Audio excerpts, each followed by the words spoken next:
बिस्मिल्लाहिर्रहमानिर्रहीम सल्लल्लाहु अलैहि व आलिहि वसल्लम। अस्सलामु अलैकुम व रहमतुल्लाहि व बरकातुहू। नमाज तरावी के हवाले से एक बहुत ही ज़रूरी वीडियो लेकर आई हूँ, प्लीज़ फुल वॉच कर लीजिएगा। काबिल एहतराम सामीन, सबसे पहली बात, अक्सर लोग ये समझते हैं कि तरावी सिर्फ मर्द हजरात के लिए है, जबकि ऐसा नहीं है। इसका हुक्म औरतों के लिए भी है उतना ही जितना मर्द हजरात के लिए है। इसके बाद इसे कोई नफल कहता है, कोई सुन्नत मोकदा कहता है, जबकि उम्मत का इस बात पर इजमा है कि ये सुन्नत मोकदा है।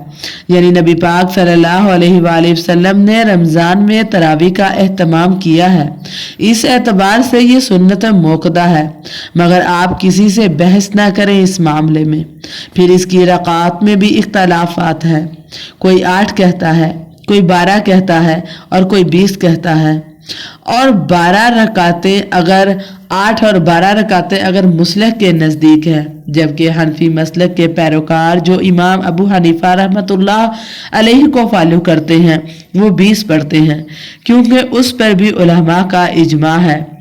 और बरे सगीर पाक हिंद में सबसे ज़्यादा पैरोकार इमाम अबू हनीफा रहमतुल्लाह अलैहि के हैं, जिनमें हमारी भी अक्सरियत है। काबिल एहतराम सामीन, मसालिक चारों दुरुस्त है। इसको आप गिरोह या फिरका नहीं कह सकते, मगर इनमें से किसी एक को फॉलो करना पड़ता है। जैसे हम हनफी मसलक से ताल्लुक़ रखते हैं, देवबंदी बरेलवी दोनों का शुमार हनफी मसलक में होता है, पर इन दोनों में फ़र्क क्या है वो एक अलग बहस है जिसकी फ़िलहाल ज़रूरत नहीं। मगर बुनियादी मसाइल देवबंदी और बरेलवी की एक ही है, क्योंकि दोनों ही इमाम अबू हनीफा रहमतुल्लाह अलैहि के मुसलक से ताल्लुक़ रखते हैं। और कुछ ऐसे बड़े इख्तलाफात भी हैं दोनों में, जिसके बारे में आम तौर पर सबको ही मालूम है। मुदरजा झैल बाला तहरीर के मुताबिक हनफी मसलक के मानने वालों को तो 20 रकात ही पढ़नी चाहिए, क्योंकि इस पर उम्मत का इजमा है। बाकी अगर मेरी राय है ये है कि जो 20 नहीं मानता या नहीं पढ़ना चाहता, या आप लोगों का पढ़ते हुए ब्लड लो हो जाता है, तो 8 ही पढ़ सकते हैं, ये उसकी मर्जी है। ना पढ़ने से ये भी काफ़ी है, मगर इन बहस और में उलझ कर हम इनसे जान ना छुड़ाएं या इसको कोई बड़ा इख्तलाफी मसला ना बनाए जो मुसलमानों के दरमियान रंजिश का तौर जरिया बने। हम पहले ही बहुत ज़्यादा तकसीम हो चुके हैं, इसलिए हमें जोड़ने वाली बात करनी चाहिए। इख्तलाफात को नज़रअंदाज करके इत्तफाक़ी मसाइल की रोशनी में एक दूसरे को करीब किया जाए। बाकी जो जिस रास्ते पर है ये उसका और अल्लाह का मामला है, हमें किसी से बहस नहीं करनी चाहिए।